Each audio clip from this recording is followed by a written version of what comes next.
More dysfunction in the nation's capital this week as the problems and finger-pointing over Obamacare continue. With partisanship at new levels, can anything get done in Washington?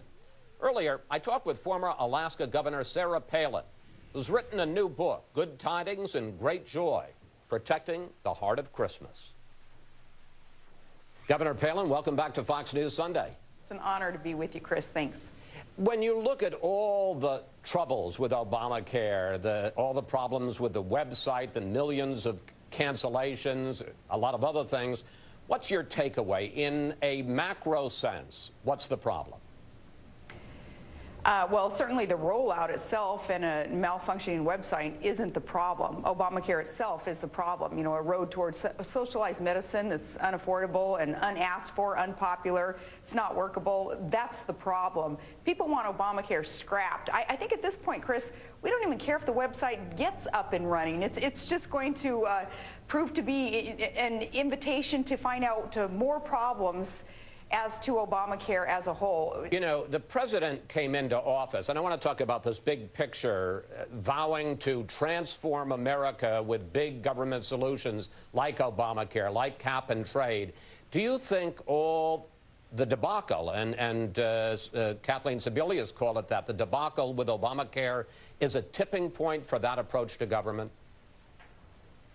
I do. Thank goodness people are awakened from their slumber thinking that it's okay for government to deceive us and thinking that they can give us free stuff. There ain't no such thing as a free lunch, and people have opened their eyes now, understanding, oh, Tea Party patriots, they were right when they said that this big government policy crammed down our throat called Obamacare, it's not good for America.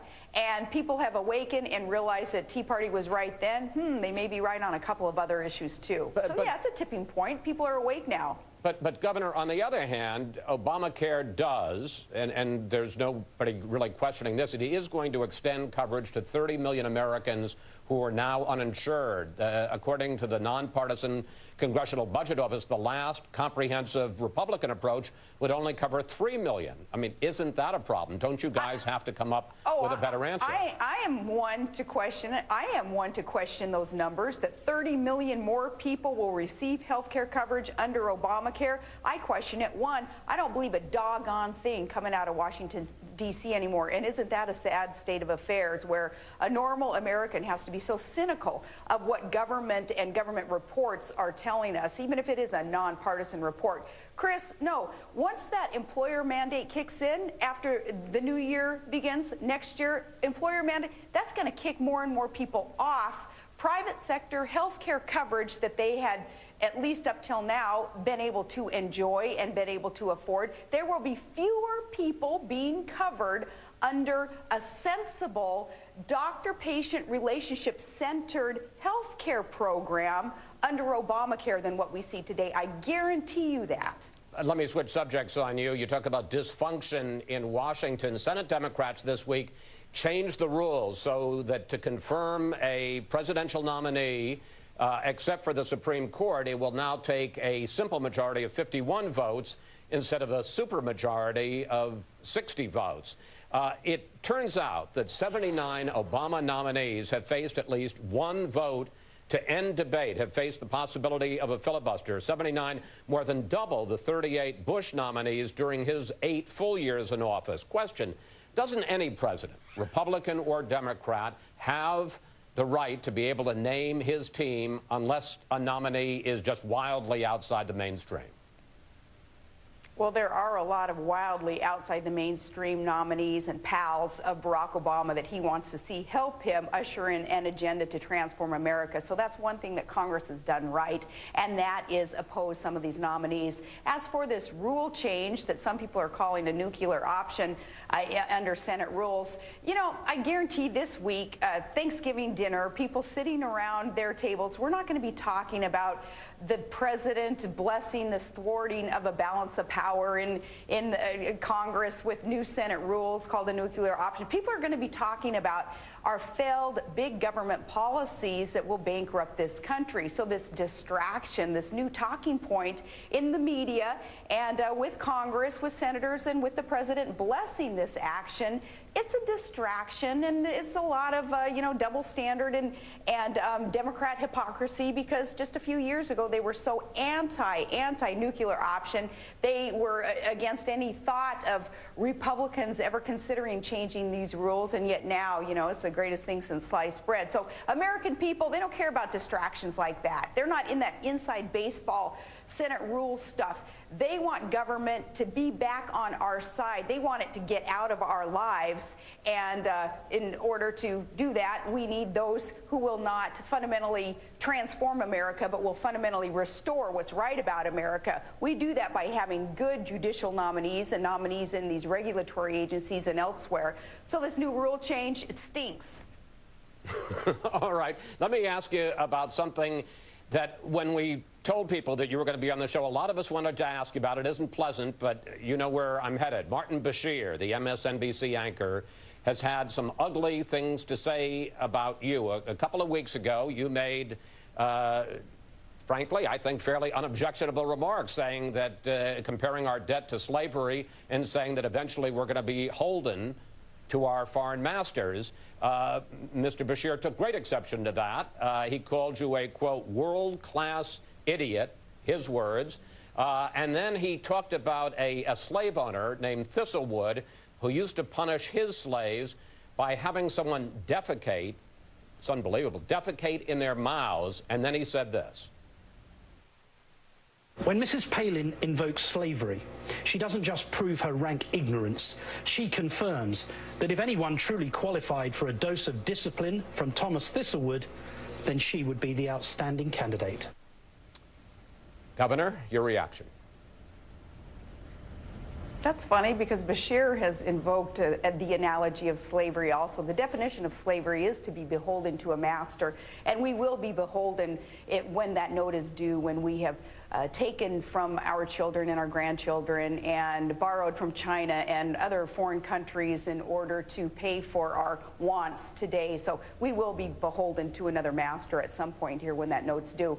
As for the, the networks condoning those type of statements, because there's been no punishment of the fella who said these words, that's hypocrisy. That's, a given, though, when a conservative woman says something that they take offense.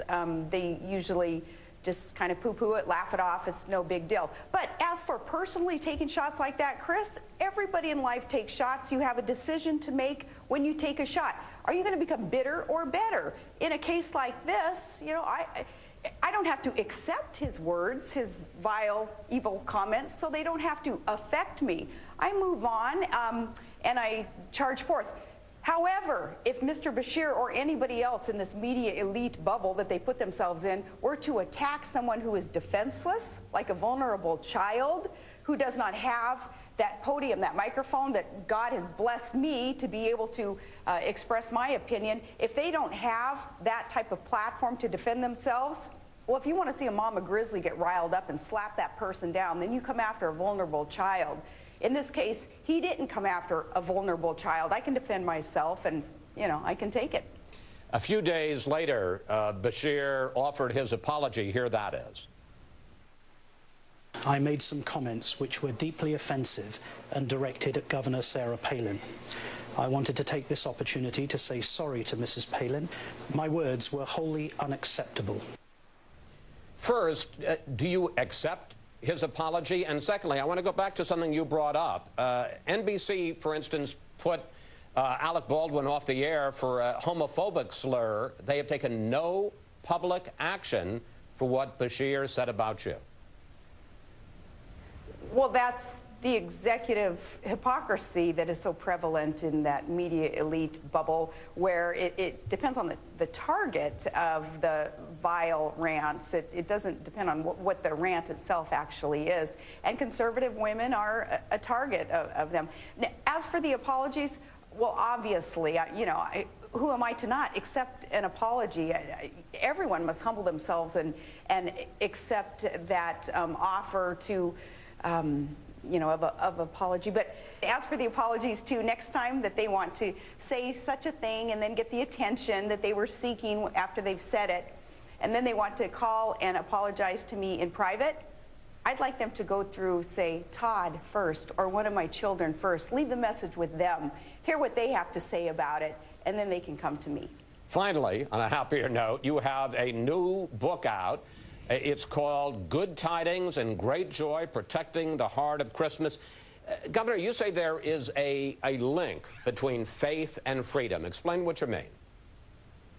It's an inherent link, and our founders knew that. They said that our government is, our Constitution for our government is written for a religious and moral people, meaning you have to have a strong foundation of faith, believing in something greater than self and not be so selfish.